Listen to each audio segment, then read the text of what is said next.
Welcome Genetic Teacher Channel. Today, we are talking about analysis of stained gel to determine restriction fragments size by create standard curve using DNA marker or ladder to measure distance traveled by restriction fragments to determine size of DNA fragments to identify related samples.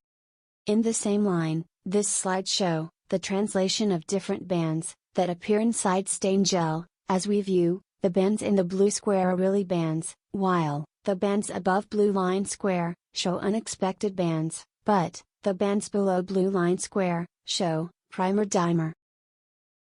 And this slide show the frames of different markers that be used for gel analysis. In addition, this slide show transform bands from gel image to scores, as we showed 1 mean observed bands and 0 mean absent bands.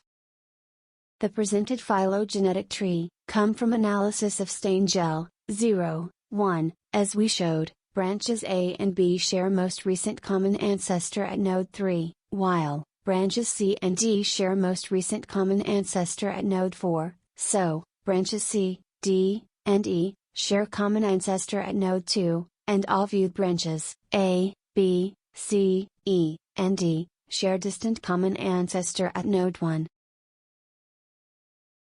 In this slide show topology of phylogenetic tree, as we show, the branch, node, and internode refer to in-group, while the others refer to out-group, and sister group may be occur if connected in internode of in-group.